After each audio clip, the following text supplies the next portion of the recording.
Okay, so what we're going to do today is we're going to do the project management of Survey123. And I wanted to put this in the beginning of all of our training. We're 7 weeks in. Congratulations, you made it this far. Okay, so if you're watching this on the replay, if you thumbs up, leave a comment, or share it with your friends, that's how more people are going to get to see these pieces of content.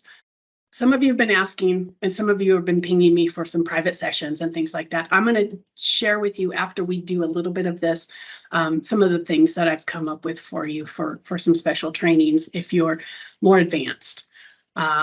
It's been fun this week trying to figure out how I'm going to do something special for those people who are at a different level. So what we're going to do is what you're looking at on your screen is this is a Dungeons and Dragons character sheet. And then some notes that I took because I don't know D&D. And I'm going to put those words back and forth together, D&D, Dungeons and Dragons. My boys play Dungeons and Dragons and they are just having so much fun. And why have a dungeon master? He loves to make the stories and things like that. I don't know a whole lot about it, but he comes to me and he says, okay, Mom, I need a storyline.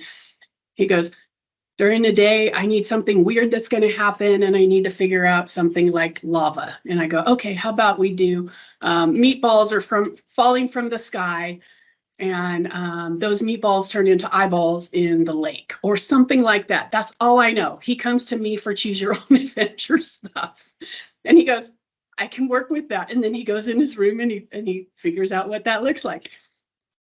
That's all I know. And it has really cool dies. So they have different side dies and things like that. So what you're looking at here is all I know. And so I have some dungeon masters and some dungeon experts who are joining us.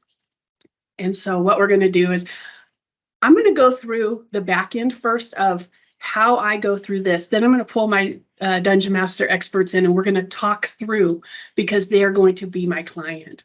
And you're going to get to see how all this works out. I'm excited. I've never done this portion of a training before, so it's fun for me. It's been a good week. Okay, so this is what we're looking at. We have a character name, alignment, background, race, player name, class and level, additional class and level, experience points. So the first thing I do when I do a Survey123 is I'm going to put all the words that are shown up in a form.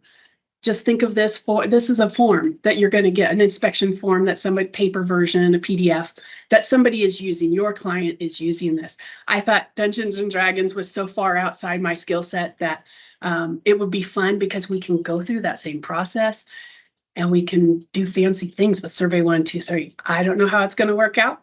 It's going to test my experience, but I can Google things. So whatever happens, happens. So I'm thinking, in my head, every person has a character. And I think every person can have multiple characters and they can play different characters depending on their mood. That's what I'm guessing. Down here, we have strength modifiers, detoxifier, all these cool things. So if you're looking over here, this is just my notes. And I don't know if this is a good character sheet. I just Googled it and it came up. So I'm noticing things like there's no line here under where it says score. And then it has these pieces of information, but these are all lined up. So as I'm going through it, I'm going, this is perfect because it's not a perfected character sheet. And when we get things from the client, it's not perfect. So this was perfect for us to work through today. And these are my ideas. Strength modifier, I'm thinking that each of these that are connected might be, each grouping is probably, this area. So, we're kind of working through it. What does this look like? How did I interpret it? And then it comes through, this what says group 2, calculate your modifiers. And if you know about, you're knowing about your groups inside Survey123, I'm thinking this is a group. I don't know. We'll figure it out when we get there. And then we have the branch of sleight of hands or group. I don't know. I don't know what that is. Well, that's, we've got skills and then we've got this branch of sleight of hands. Where is that? There it is. It's up at the top, proficiency bonuses. Now you notice that there's a big circle here. and there's a lot of white space. I'm thinking that we're going to roll some die. I don't know how many sides those die are, but that's what we have our experts for. And we're going to figure out, numbers. Are they high numbers? Are they low numbers? That's what I'm thinking anyway. So we have all this information, and I think those numbers go in each of these. And maybe in here for scores, I don't know. So that's what we're looking for. And that's how you build your Survey 123s. You're going to build it so that you have good questions for your clients when you meet up. You don't want to waste their time. So they're going to give you this first. Put it down, put your notes down. And then ask questions, because that's how you're going to learn how to speak their language. So we just come down here. You'll notice that when I say, when we have the attacks of words spoken, I actually have, what I want to use in Survey 123. I want to use a text box, multi-line, so that the end user can see some extra information, because I don't know what this means. I don't know if that's a drop-down menu, but I can find out as soon as we talk to our clients. And that keeps going. So those are my best guesses of what Survey 123 can do with a character sheet. Some of you have asked how you could work with me. So I've come up with a few ways that we can work together. First off, if you are a Survey 123 Padawan Academy student, I do have a 1-hour block of time for $60. This is done in the mornings between 8 o'clock and 10 o'clock Pacific Standard Time. I also have a VIP day, which can be between 4 and 8 hours. And those are usually for team setting, corporations, things like that, where you have proprietary data and you can't be in a group setting. I have Padawan Mastermind. This is my favorite because this is the one that I'm creating on the fly. We're doing a beta program in October because I want to give my upper level students something that they can chew on without waiting until the end of the year to figure out how to do everything. So what we're going to do is we're going to work on one complete project.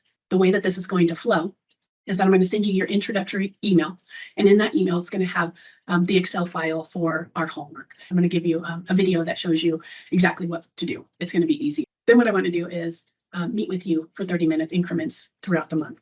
And what we're going to do is we're going to build on all of that. I'm going to talk you through where some of those hurdles are. And then we're going to start working through the feature report, because feature reports are sometimes persnickety. And if you've done images and you just can't figure out where those backslashes go, this is for you, because I understand why it's working the way it's working. And it doesn't show you when you export that template quite the way that it wants you to use it. So going forward, you're going to get all of that information for a complete project. We might get into dashboards or web app builder or experience builder, things like that. We might get into those. I'm not exactly sure how we're going to do that yet, but that's what the great part of having a beta program is. So just to let you know, the price goes up as we get a certain number of students in, because I want to compress how many students are in there. So if you get in now, it's $99. After the first 10 people, it's going to go up to $199. I hope you join us, because this is going to be worth so much more than just the cost of getting in the door. All right. All right. So the professional, Mr. Sebastian Williams, says that this is a better character sheet. All right. Introduce yourself. These are all GIS people, but they just need to know what your background is in Dungeons and Dragons, so that they know. We don't know anything, so we need to be taught what all this is. So basically today you're going to go through the story with us and teach us. All right. So my name is Sebastian Williams. I am a professional dungeon master. I create worlds and I basically guide players through the story. So in order to start off in making the character sheet, you basically decide on what type of style you want to play. So on the left-hand side, you can see we have a giant amount of boxes, strength, dexterity, constitution, intelligence, wisdom, and charisma. Basically, these stats are a necessity depending on which class you pick.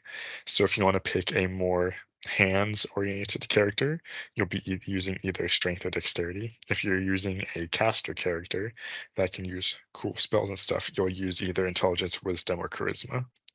And so that's dependent on what you want. So we're going to create a basic fighter sword class today, and we're going to make it level 3. Actually, we're just going to make it level 1 to start off with.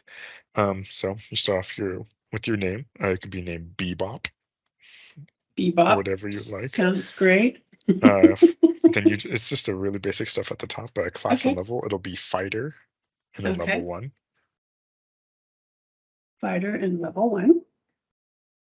And then background. Background basically is, how do you want your character to run? Do you want him to be an outlander? Basically, there's a list of acceptable backgrounds that you could pick from. They give you bonus stats, ability to speak other languages in game, and etc. So we're just going to put soldier here. This will give us 2 languages of choice, and then we get to start out with a playing card deck. Player name, that's just who you are as a person, so you would write Michelle. And then race, we're going to go human, just, pretty standard stuff. And then alignment. This is, do you feel like being a thief that's trying to take stuff, bends the law a little bit, or are you trying to be the good upright person? So we picked soldier, so we're just going to go with lawful, neutral. Awful. And Okay, then now you can tell us your story.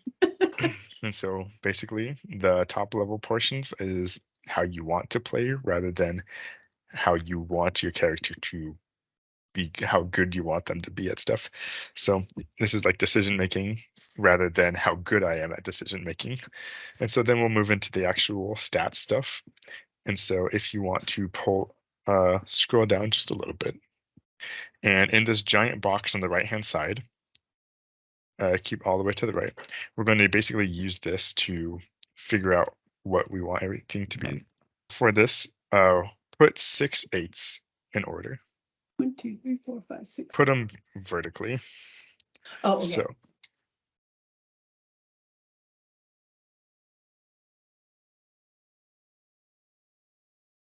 okay. And so these will be our 6 main attribute stats. And the goal now is to apply 27 points, depending on what you want. So they can go up to 15 total and be at a minimum of 8, maximum of 15. Point buy calculators. If you're not sure, you could reset everything. It has 27 total points. You can improve things. It won't let you go under 8 so that you don't get too low.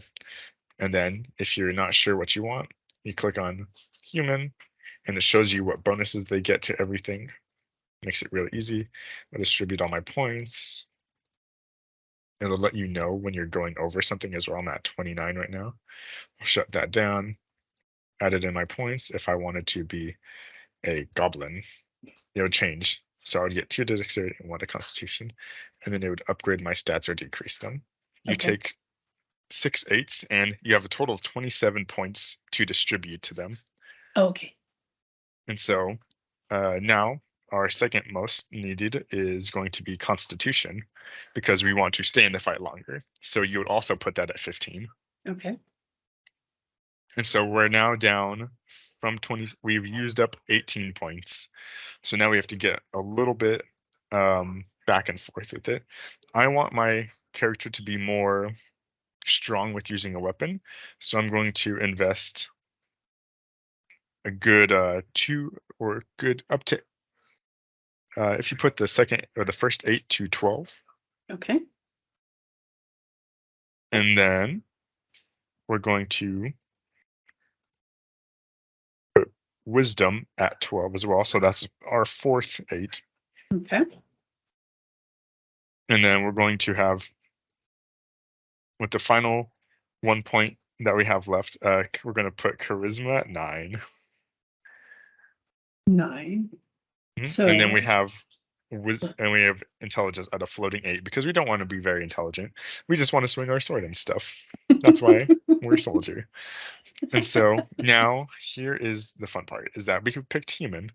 What happens with a human? Let me apply this. You get +1 to every stat. Okay. And so every stat goes up by 1. Okay. And so strength would be 12, or strength would be 13 if you want to now transfer to the leftmost boxes. Okay, these over here. Yep. So 13. 13, 16. 16. 16 again. Uh-huh. And then 9. 9. 13. 13. And then 9 again. And 9. Now And what? so, now did we go backward? Did I mess this up? So we've got. I just adjusted them a little bit as we went. Oh, okay. So I should I just change these? mismatched them in the. We can now delete all of these. Oh, okay. So that's just your Just figuring out where you want points. okay. And so any 2 digits after 10 gives you a +1. And so for our 13, it gives us +1 in that little box underneath. Underneath. So +1, And then we have +3, +3. +3 again. This is below 10, so it's -1. Okay. This is 1. If it was 14, it would be 2. And then the last one is at, oh, my apologies. The charisma should be set to 10. Oh, okay. Charisma, we're going to make 10. So that And so that is would be 0. 0. All right. All And right. so now we have a large majority of our numbers. And so when you look at this little chart next to it, you're going to see saving throws, and then you're going to see checks. Checks is underneath, saving throws is above. Saving throws is for when the DM says that you're being affected by something involuntarily. You have to save against it. Whereas checks is saying, hey, I want to see if I could check to make this. That would be what all of our skills underneath would be for. So I have a website called 5e Tools. It allows me to quickly look up classes information. It might be a little overwhelming at the beginning, but to narrow it down for our really basic man, uh, we have saving throws in strength and constitution. So we could push that little dot in right Uh-huh. next to strength and constitution. Okay. And then if you scroll down to our checks, we Where's have checks? checks or skills, my apologies. Oh, okay. Skills. We get to choose from a list of acrobatics, animal handling, athletics, history, insight, Mm. intimidation, perception, and survival. Quite a lot of stuff. So I want to be able to look at things really well. So I'm going to check off right next to it for perception, Okay. which is midway down, and then insight. What this does is it allows us to add, it basically means we're proficient in the skill. It means we're semi good at it. And so if you scroll up, you see proficiency bonus. Mm-hmm. In that box at level 1, we get a +2 bonus. Oops. +2. Okay. And so anything that we have a bonus in with the little dot next to it, we add our proficiency bonus to it. So our strength Okay. modifier, the number in the small circle is +1 to strength, so now it's +3. +3. All And then right. +3 or +4 for constitution. Okay. And then dexterity would be +3 because it doesn't have any bonuses. Okay. Intelligence would be -1. And then you just fill in the blank the same way. Okay. So wisdom would be 1. 1, Mhm. and then charisma is 0. Yes. And then you do the same exact thing for all the rest of it. You see where it says the little parentheses next to it, Mm-hmm. what it is? So I Mm-hmm. would grab one at a time, just copy the number in strength. Okay. So just the number at the bottom. Yeah, just So double the tap and +1. copy. Okay. And so Okay. now we look at the dots, and so we Mhm. add +2 to any of the dot ones. Okay. So we're going to say 3, and we're going to say 3. Perfect. And now we have all of our left side filled out. Nice. Super simple. Just basically figuring out what is your class good at. We're good at swinging weapons and staying alive. So that's why we made them the way that they are. And Okay. then our uh, proficiencies are based off of our interests as well.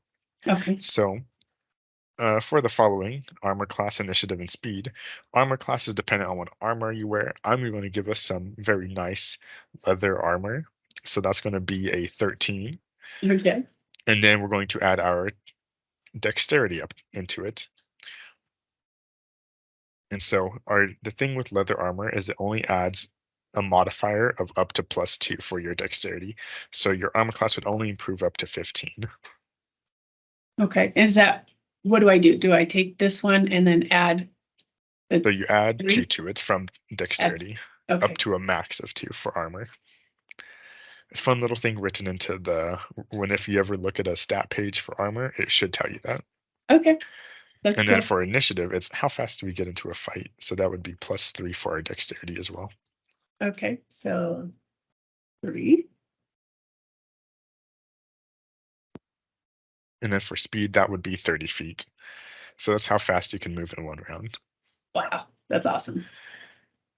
And then our hit points. So for level 1, if I look at my sheet, it says we get 10 HP plus our constitution modifier per level. And so that would be 10 plus 3. Okay. So our max hit points right now is 13.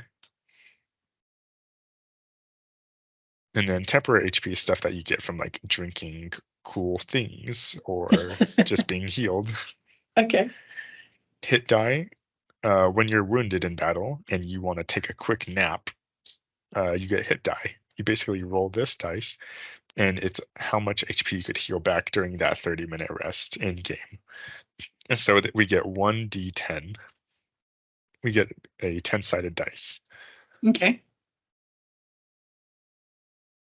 What do you call it? You call it 1d10. 1d10. We get one 10-sided dice. Okay. And then our death saves is basically when you get knocked down and you're unconscious and you're lying there wounded, you roll a d20, 10 or above, you succeed, 9 or below, you fail, and on 3 fails, your character dies. On 3 successes, your character revives. Nice. And so, continuing forward, now we have our equipment. So these are our attacks. So if in the name section you want to put a bow, in the second part if you want to put a sword Oh, of the name this one below. here. Mhm. Sword. My favorite way to say it. And so what we do with this is now we have to calculate attack bonus and the damage type. So our attack bonus is based off of our, because we're really good at using weapons, our proficiency bonus plus our dexterity. So that should be +5. +5.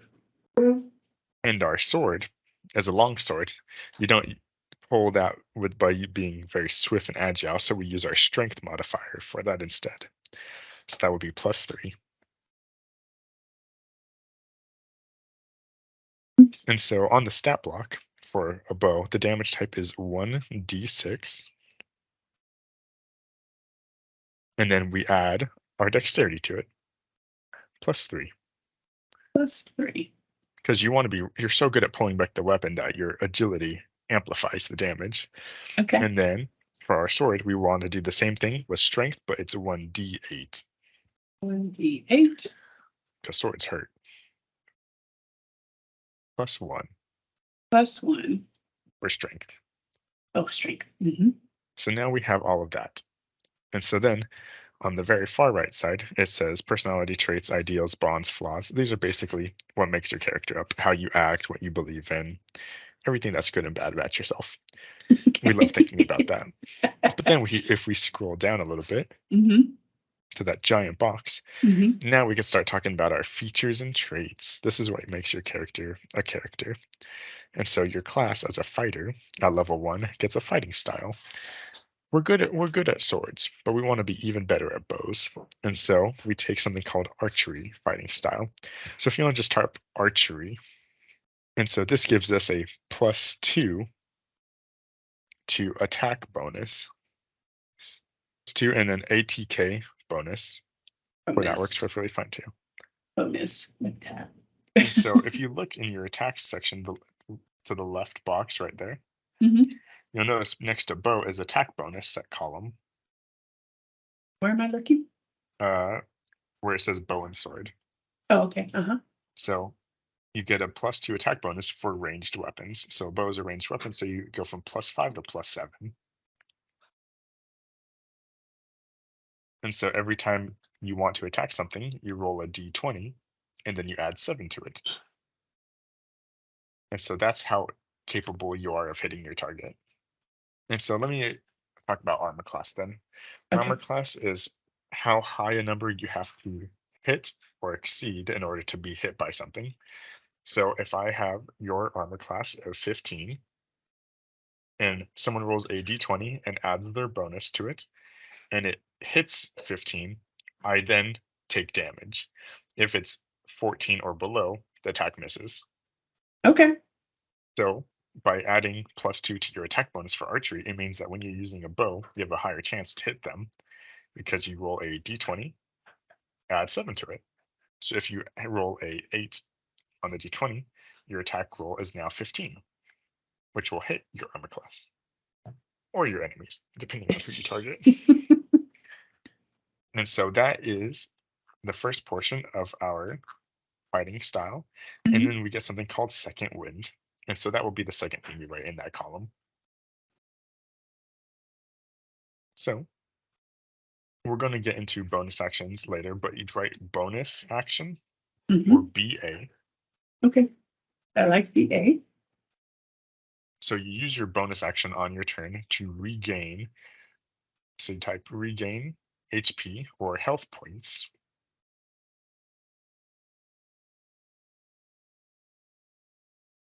equal to Equal to 1d10 D10. plus level or LVL. So this means if I'm taking a lot of damage, say I take 6 damage in a fight, and I want to stay in the fight longer without having to back up, I use my bonus action to regain 1d10 plus my level. So that is minimum of 2, maximum of 11 HP. And so that is, as a fighter, what you get for level 1. Nice. And so, let me see. If you scroll down, Mhm. you have something called other proficiencies and languages. So this is where you put all your tools, all your languages, all your strange abilities that are not known. And so for this, you would put languages. And then for us, we want to speak to the elves. So we'll put Elvish, comma, and then you Uh-huh. use the basic language of common. Perfect. And so those are your languages. So the Okay. reason why we get 2 is because we're a soldier, which gives us an additional language. And then if you want to put right underneath it, tools equal uh, land vehicles. This is also a soldier thing. That means that you could ride chariots, other um, land-based devices. And then underneath it, put games equals. And then you get a card set as well. What is that? So a card set is basically like playing cards or any standard set. And so a lot of people in this use it for distraction, time passing, different ways to manipulate a situation in D&D to fit your fit your need, basically to distract or to swindle, up to you. Okay. And so these are our main proficiencies, the things that we know about and be able to use in the future. So if someone says, "Hey, we need to get to get out of here," you could either use a boat or you could use some type of wagon. So would most likely want to use the wagon because you're proficient in land vehicles and not in boats.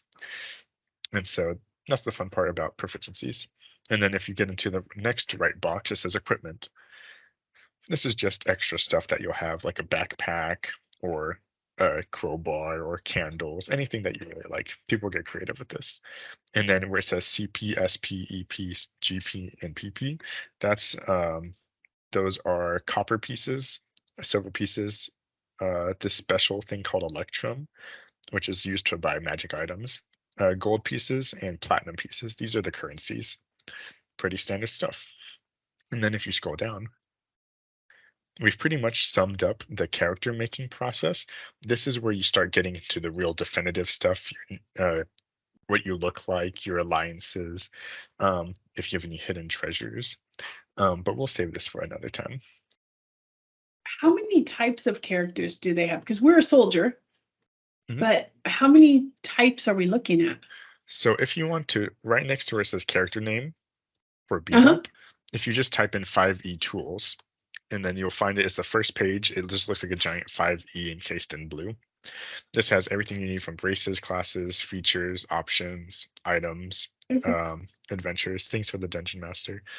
Uh-huh. And overall for races, there is over 160.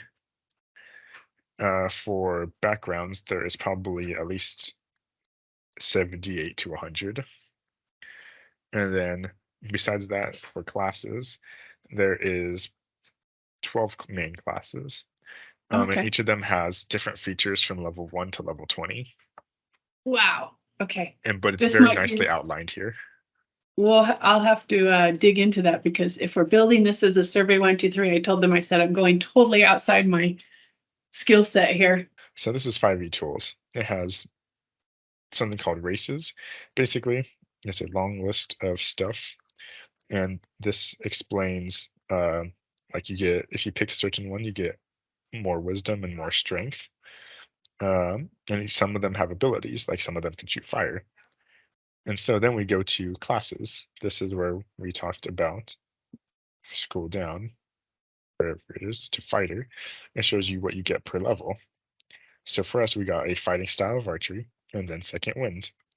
And then we have, all of the information regarding your choices that you can make. So for us, we chose archery, gain a +2 style to range weapons. Some could be like, when I'm wearing armor, I gain more armor, but it's up to you. And so it'll tell you the level in which you get it and what it does. And we have many different classes. Most of them are repeats. So you can go into filter, clear all, and just do the player's handbook. That's really all you need. And it gives you all the basic things. That's cool. So then features is an extra thing that makes you really strong at certain levels. Where that's a whole can of worms. But then we can get into items. We're starting off there, so we don't need magic items. We need mundane things. So I'm going to go into filter and look for armor. Let's see, heavy, light, and medium armor. Because we're a fighter, we want to be stacked. So for us, I gave us leather armor. So let's see. Here it is. Leather armor. So made from tough but flexible armor, studded leather is reinforced with close rivet sets. That's not important. What does matter is our armor class is 12 plus our dexterity. For some armors, like medium, it says you get 14 plus your dexterity to a maximum of 2. And then if you're trying to sneak around with giant heavy metal armor, you roll disadvantage, which means you roll 2 d20s instead of 1, and you pick the lowest whenever you're sneaking around. This website also, whenever you hover over stuff, will explain exactly what it is if you're not knowledgeable in it. So, in terms of references, we have many books and adventures. Player's Handbook will explain basically everything that the players are, what they do, how to use the book as well. We'll talk about combat. If you're not sure how combat works, we have fun pictures. We have everything you need to know about how combat works, what you could do on your turn. Hey, look at that. Bonus actions.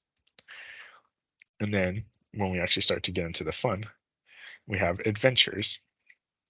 These are where you get to learn about how to play. You get yourself a DM. The DM will read these books, and then they will start to map out the world. So this one is one that me and my friends started off with. It's at Walmart. It's the very first thing, and it has the introduction, what it is, what the dungeon master should do, what kind of fun things they could talk about, um, little things, need to knows, and then the background of the world. So this is something that the DM could explain to the party in a very heroic sounding voice. Just give them the true sense of what they're going into, like setting up Lord of the Rings, knowing most people know about The Hobbit, but in order to fully set up the world, you have to have the introduction of Sauron and the Great War in the Ring. Go into the overview, adventure hooks, and then we start getting in past the introduction into the setting. This is the first chapter of the book. It talks about things that happens, should have pictures at the end, but how to actually everything that the DM needs to do. These books are written out step by step, so you don't have to do any of the work. If you're creating a custom campaign for you and your friends to play, then you'd have to actually start cooking at home. But yeah, so this is everything that you can need as a player. I liked your idea of, you're going in, you're going to go slay the dragon, and we have our GIS pieces with us. And I love that because that will make people feel better about the situation. It's not just, something I don't know. We're actually going to pull in some things. We can make our own class if we wanted to. We'll figure it out, how Dungeons and Dragons, the handbook, uses it, and then we can go, okay, let's make it GIS friendly, and we can figure that out together and maybe have a game. I don't know, but it'll be fun. We'll have a good time. And if you want, during free time, I could write a really simple run-of-the-mill GIS-based adventure where you have to triangulate all the information that you've obtained from the local villages to find the enemy. I love that. That would be awesome. And you never Um, know. Maybe he would be a villain that is actually disrupting your satellite signals so that you can't distribute your main data. I don't know. I won't Yeah, know. exactly. The sky is falling meatballs and it messes up your receivers. 100%. I love that. I do too.